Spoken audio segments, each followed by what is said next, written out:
بسم اللہ الرحمن الرحیم، السلام علیکم۔ کل میاں محمد نواز شریف کی پاکستان میں واپسی ہوئی، اور جس طرح ان کی دبئی سے لے کر پاکستان کے اسلام آباد ایئرپورٹ تک، پھر اسلام آباد ایئرپورٹ سے لاہور ایئرپورٹ تک، پھر وہاں سے جلسہ گاہ آنے تک کی جس طرح لائیو کومنٹری چل رہی تھی، اس کومنٹری کو دیکھ کر پاکستان میں بہت سارے جو سیریس قسم کے لوگ ہیں وہ دانتوں میں اپنی انگلیاں دابے بیٹھے تھے کہ پاکستان میں یہ دن بھی ہم نے دیکھنا تھا کہ جس کو خود ہی انہوں نے سب سے بڑا چور بنایا تھا، اسی بندے کو، اور پھر چور اگر نہیں بھی تھا تو ایک قانون ہے، اگر آپ کے اوپر جرم ثابت ہو چکا یا آپ کو سزا ہو چکی، اس کے بعد آپ نے وہ سزا پوری کرنی ہے۔ اگر وہ سزا پوری نہیں کریں گے کسی بھی وجہ سے تو پھر آپ پکے مجرم بن جائیں گے،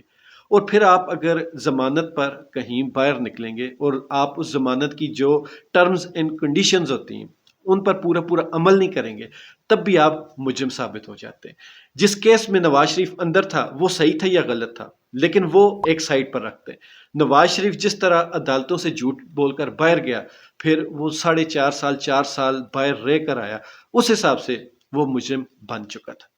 پھر اس کے بعد جس طرح ایک ہی کیس میں عمران خان کو زخمی ٹانگ کے باوجود بائیو میٹرک کے لیے اسلام آباد بلایا گیا،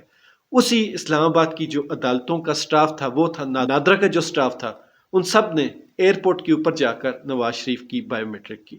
یہ ساری چیزیں ساتھ ساتھ لائیو کمنٹری کے طور پر چل رہی تھی۔ پھر جس طرح جلسہ گاہ کے اندر کے مناظر دکھائے گئے، پھر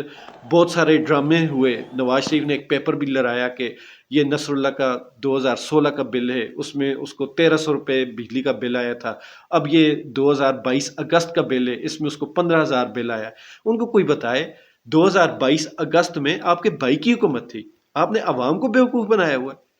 تو یہ ساری چیزیں ہوئیں ایک سائڈ پر۔ سب سے بڑا جو غصہ جس بات پر ہے وہ یہ ہے کہ یہ آپ پیچھے ساتھ ساتھ ویڈیو تو دیکھ ہی رہے ہوں گے، یہ ویڈیو ہے پاکستان تحریک انصاف کے ان آرگنائزرز کی جنہوں نے آج پاکستان تحریک انصاف کا جلسہ ارینج کرنا تھا۔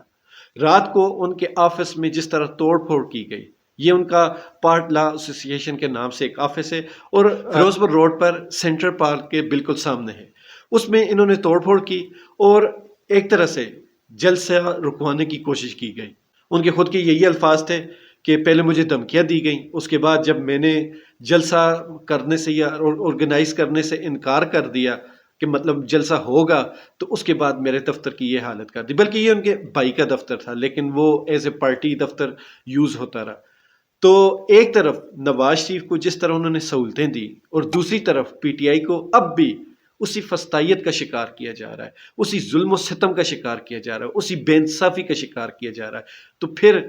عمران خان صحیح کہتا تھا، اس پاکستان میں 2 قانون ہیں، لیکن اب تو لگتا ہے کہ اس پاکستان میں بے تحاشا قانون ہے، اور سب سے بڑا جو قانون ہے وہ یہ ہے کہ جس کی لاٹھی اس کی بھینس۔